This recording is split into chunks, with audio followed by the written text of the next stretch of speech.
అగ్ర కథానాయకుడు నాని నిర్మాణంలో వస్తున్న తాజా చిత్రం కోర్ట్ స్టేట్ వర్సెస్ ఏ నోబడి. ఈ సినిమాకు రామ్ జగదీష్ దర్శకత్వం వహిస్తూ ఉండగా హర్ష్ రోషన్, శ్రీదేవి జంటగా నటిస్తున్నారు.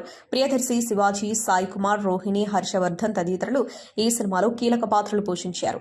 యథార్థ సంఘటనల ఆధారంగా రాబోతున్న ఈ చిత్రం మార్చి 14న ప్రేక్షకుల ముందుకు రానుంది. ఈ సందర్భంగా మూవీ ట్రైలర్తో పాటు ప్రీ రిలీజ్ వేడుకకు చిత్ర బృందం నిర్వహించింది.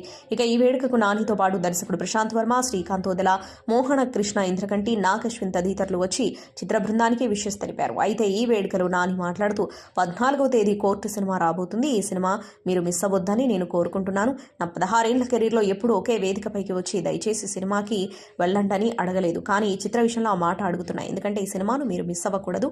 మీ ఫ్యామిలీతో, మీ ఫ్రెండ్స్తో, మీకు నచ్చిన వారితో సినిమాకి వెళ్ళండి. నిర్మాత కదా ఇలానే చెబుతాడు అనుకోవద్దు. మీకు నమ్మకం రావడానికి ఒక విషయం చెప్తాను. మరో 2 నెలల్లో నా హిట్ 3 సినిమా రిలీజ్ కాబోతుంది. మార్చి 14కి మీరు కోర్టు సినిమాకి వెళ్ళి అది నచ్చకుంటే నా హిట్ సినిమాకి ఎవరూ రాకండి. ఇంతకంటే బలంగా నేనేమీ చెప్పలేను. ఎందుకంటే దీనికన్నా 10 రెట్లు ఎక్కువగా హిట్ 3పై ఖర్చు పెట్టా. అందుకే 14న వెళ్ళి సినిమాను చూడండి.